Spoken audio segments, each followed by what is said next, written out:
XXL freshman list cover, working on Ye's Donda album, working with Gesaffelstein, also someone who had been on The Weeknd's album. These are just a couple of the highlights of Ye's new prodigy who seemingly came out of nowhere. Ye, formerly known as Kanye West, has helped take many rappers, singers, and producers up to the top of success in their music careers. John Legend, Big Sean, Kid Cudi, Travis Scott, Designer have all taken that ride. Now, the rapper, singer, and songwriter Casey, which is short for King Confidence, is another protege making strides that Ye's co-signed. This African artist was born in Nairobi, Kenya, and was raised in the Kenyan town of Kiroka in Kisili County. But at age 9, his life would make a huge change when he was headed to the United States. His life shifted over to Oakdale, a suburb of St. Paul, Minnesota, with his brother and their father after their family won a green card lottery drawing. Their mom joined the family in America soon after. Casey's mentor Ye has always repped his roots in Chicago, and this makes Casey, who has also been called Casey Pluto, the next Midwest artist Ye has put the stamp of approval on, like John Legend and Kid Cudi from Ohio and Big Sean from Michigan. But growing up in the middle of the United States isn't the only thing that Casey and Ye have in common. Ye's 2008 album 808s and Heartbreak happens to be Casey's first favorite album, which came out when he was around 11 years old. Fast forward to over a decade later, Casey actually became a key collaborator on Ye's Donda album. Ironically, 808s and Heartbreak was the first project where Ye worked with another new artist at the time, Kid Cudi, and seemed heavily inspired by that previous protege's melodic rapping and vulnerability.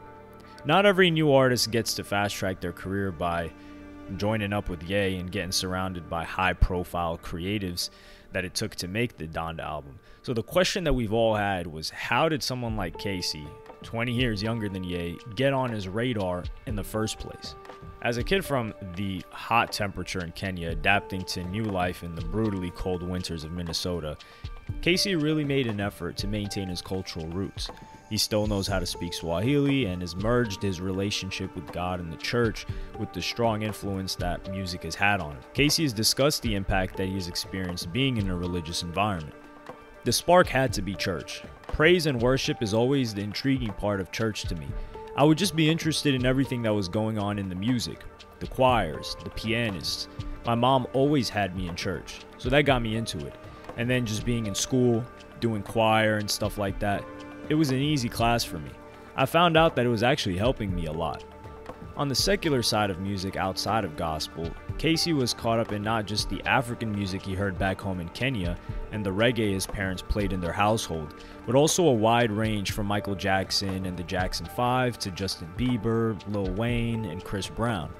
Speaking of Michael Jackson and his brothers, the Jackson 5, Casey saw a 90s ABC miniseries on television called The Jacksons: An American Dream, nearly 100 times, that showed how the young group got their career off the ground by covering other artists' music, which opened Casey up to soul legends like James Brown. He's also added Sade, Prince, and Bon Iver into his regular rotation. Casey's love for music began at his church in Kenya as a child, and he went on to become a self-taught songwriter. He found ways around obstacles that were in his way, such as when his family couldn't afford the computer software he needed to produce music, he would simply sign up for the free trial versions until they expired over and over again. Eventually, in his middle school years in Minnesota, Casey had a group of friends that were not just heavily into music, but actually started making their own. He started off with gospel and R&B, writing love songs, and in fact he says that he can still remember the melody of the first song that he ever wrote, called Why Should I Fear Tomorrow, because the Lord is already there. Considering the strong gospel aspect of Ye's Donda project, it's no surprise that Casey made sense as a collaborator. But how did Ye end up fitting into Casey's early list of influences? And obviously I was studying Kanye a lot. That was one of my things too. My brother had sang Heartless at a talent show, and that's when it really caught my eyes as the little brother, like, damn, this song is fire. I could do this. Let me try. You know how you see your big brother doing something and you're like, I want to try it out. That's how I really started music. Doing those talent shows really got me going. Before he even graduated from high school in 2016, Casey had already taken the stage at his very first appearance at South by Southwest in Austin, Texas that year. Also, as a high school senior, he got a contract with ATM Alive Productions, which was started by Brooklyn producer Sharif Rifa Slater. Rifa had played drums for Destiny's Child and had production credits for everyone from the Notorious B.I.G. to The Game to Lil Wayne, and a Grammy Award nomination for God Forgives I Don't by Rick Ross. After finishing high school, Casey made a move to New York City, not for college, but to pursue music, a decision Casey's African immigrant parents weren't too happy about. Both my parents didn't feel great about it at first. Being my parents are African, it's probably even more strict. So it's like they didn't want to. You know what I'm saying? It's all about school. But after putting out his earlier music under producer Rifa's Alive Productions between 2016 and 2021, including his first full-length project Patient Enough, which had his single Odd Man featuring Lil Baby, his parents were very proud of their son's progress. Things seemed to really grow with the help of one of the first big artists that Casey met in the industry, who also shared his African heritage, Senegalese singer and entrepreneur Akon. This led to Akon's brother, Boo, becoming Casey's manager, and Casey leaving Alive Productions and signing to Boo's Boo Vision, an experience that has Casey spoken about in a positive way. It's been amazing. It's been a learning experience too. He's like a big brother to me, so his advice matters, and his opinions about the music always matters. Me and him have been locked in. It's got to go through his ear for me before I put it out. I respect his ear. I know how much he knows stuff. We're growing as brothers and we're trying to win. We've been building for a while, and stuff's coming together. God's making it work for us, for real. Casey's manager Boo has continued to grow into a real power player on the business side of the music industry ever since his brother Akon pulled him in as an A&R to help negotiate his first record deal. But Boo hasn't just been eating off of Akon's success. He's had his hands in launching the careers of different stars like Lady Gaga and T-Pain, and after becoming Def Jam's youngest vice president of A&R at the age of 28, Boo started managing Kanye West and being the A&R for massive albums like Ye and Jay-Z's Watch the Throne and Rihanna's Loud and Talk That Talk. In April of 2022, Boo moved up even higher when he was hired to be the executive vice president of Columbia Records to work with Ron Perry, a relationship he had already established while Columbia had been backing Boo's record label Boo Vision. With Boo already working with some of the biggest artists in the industry, what made him get interested in a newcomer like Casey and take the time to develop him? Casey had already spent close to 4 years after high school tightening up his songwriting skills and his auto-tune melodies in New York City before getting the opportunity to connect with Boo in Los Angeles. It only took one song to get Boo's attention, who remembered their connection by saying, "He was in a meeting with a big-time executive. After that meeting, you went to see me." The guy he went to see told him, more so, "I don't love the kid, but I love this song of his. I think I might buy the song." Casey was kind of offended by that. Not only did he go through my school of Harvard, he went through Kanye's school. He went through high school and college. Now his music IQ is just incredible. He can go into the studio, create a song, take the song apart. It's incredible to see his process of how he's working. Then with Boo as his manager and Boo Vision as his new team, Casey was on his way to getting into the same room as Ye, since they have the same manager, and becoming his newest protege. They connected through Boo, who managed them both, with Ye sending Casey songs to work on and over a year's worth of effort on Donda, with Casey saying, "They've been friends for a while, and I met Ye in LA at his house. I played No Luck for him when I got the chance, and he said he liked my melodies. I didn't see him for another year, or maybe half a year." Then Boo ended up managing him, and the link-up happened again. This time, it was just for sure. I locked in and started working on the album Donda for like a year and a half. Every time Kanye would introduce me to people like Trav or Justin Bieber and all these people, he'd be like, "Man, here's my first artist out of Yeezy SND. It's like the Yeezy School of Music. You're going to learn something there, and you're going to meet somebody important there. Everybody's there for a reason." But Boo admits that the beginning of Ye and Casey working side by side on Donda wasn't always easy, and actually had a rough start towards the beginning of 2020. Ye already had about 3 songs finished when he put the word out to Boo to find him new artists that could put down reference vocals and provide melodies in person at Ye's Wyoming ranch. This request is how Boo sent Casey over, along with an additional young artist, to get the creative energy going. According to Casey's manager, Boo, the other artist that was there with Casey created what he described as references that were actually really bad, to the point that Ye told Boo to send both that guy and Casey back home because they were disrupting his vibe. This put Boo in a difficult position. How was he going to explain to his then 20-year-old artist Casey that he was already going to have to fly home and wasn't going to continue to work with Ye, someone Casey grew up listening to? To make matters worse, this was apparently the first time Boo had referred an artist that Ye didn't like. But eventually Boo was saved from this uncomfortable situation when Ye sent Boo a text that said Casey could stay, who Ye described as the kid with the melodies. From there, the music superstar fell in love with Casey's work, who went on to create a constant stream of over 300 vocal references for Ye to choose from. At this point, Boo described the new union between Casey and Ye by saying, "Their connection was special. More than anything, Ye's a genius, right? If you ask me, he's the most influential creative of our generation. There's no one else above him. So a young student learning under him in high work, seeing this process, that's the best experience you could ever ask for as a young guy. It helps shape him, mold him, and give him understanding."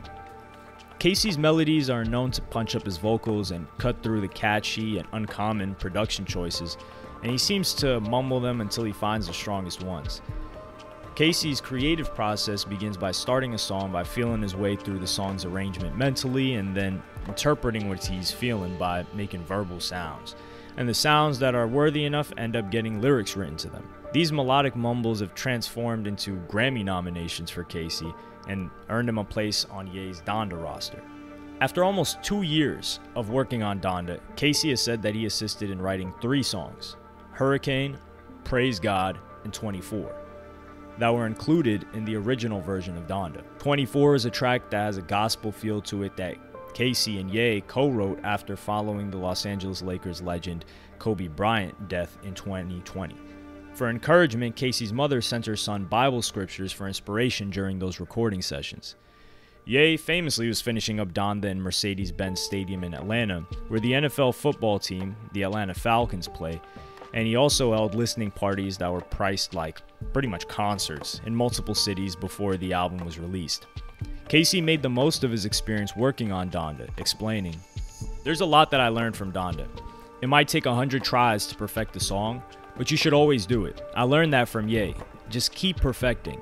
It's all about perfecting a song and learning how to go back to music. Sometimes we just finish songs and we're like, oh, it's done.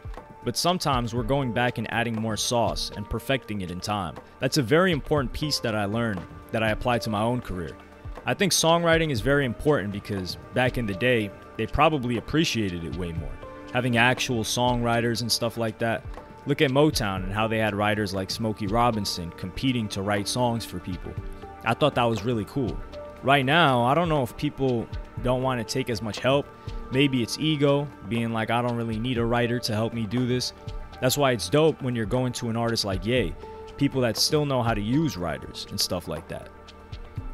The idea of constantly perfecting a song is something Casey learned while working with Ye hands-on for the construction of the Donda album, coming back to songs and adding extra elements to make them sound special.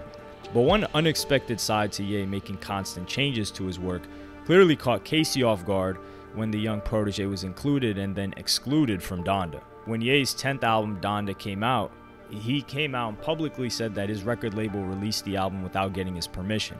It also didn't help that Donda was catching negative feedback for including enemies of cancel culture like DaBaby and even some people who had way harsher allegations on the Marilyn Manson in songs.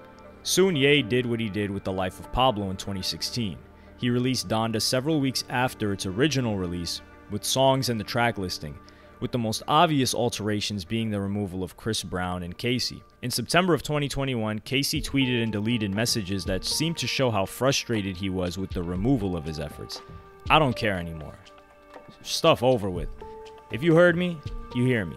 If you didn't, WIKC, who is Casey, sooner. My spirit living regardless. Done sharing my recipe. No more sauce will ever be taken from me. I'm really the glue behind a lot of stuff. In June of 2022, the annual XXL freshman class of 2022 was revealed, and Casey was added to XXL magazine's list of new hot artists for the July issue. This list included Saucy Santana, Babyface Ray, Cali, Ken the Man, Cochise, Nardo Wick, Big Scar, Sofago, Big 30, Doechii, and Babytron. All artists who had a significant buzz, fan base, or at least a hit. XXL released interviews with the 12 members of this freshman class along with freestyles. By the time Casey made the XXL freshman class, he was 24 years old, who had already worked with Ye, one of the biggest stars, appeared on Fabio Foreign's On God, released several of his own songs, put out an EP and mixtapes. All of this momentum was leading up to Casey getting in the lab to create his major introduction into the world, his debut album, Who Is Casey. Casey's making the most of his first impression now that he's been gearing up for his full-length project, Who Is Casey. Who Is Casey's important. It's like when Kendrick Lamar came out with Good Kid, Mad City, or Travis Scott with Rodeo, you know? It's that first album that really matters. To me, operating at the level that I'm at right now, the stuff I'm making, I think is going to be crazy. And I have a strong feeling about that. When the time came for Casey to step up and take the lead on his own debut album that he called Who Is Casey, he created his own version of Ye's writing camps that have occurred in Hawaii and Wyoming over the years. Casey chose a private location in Malibu where he was filled with his management team, rappers, producers, R&B singers, even pop punk singers. There were a few rules that all of those involved were asked to follow, along with everyone wearing the color orange, like a jail uniform. To lock in on the album and keep each other in sync with Casey's vision, he compiled a list of several directions outlined on a piece of printer paper. Among Casey's creative commandments were have fun, but this is war, no posting snippets, wait your turn to speak, and to be completely honest. Joining Casey in the studio was rapper SSG Kobe, Ye's past protege Kid Cudi, Alicia Keys, Daniel Caesar, and Machine Gun Kelly's pop-punk songwriter, Mod Sun, who called the Casey song some of the most unique music he had heard in a while, and described his experience in Malibu working on Who Is Casey by saying, "I haven't seen someone want it as bad as he does in years. There wasn't a moment of silence over the course of 4 hours. He would jump in between 5 different songs at a time, and really wanted everyone there to be a part of it.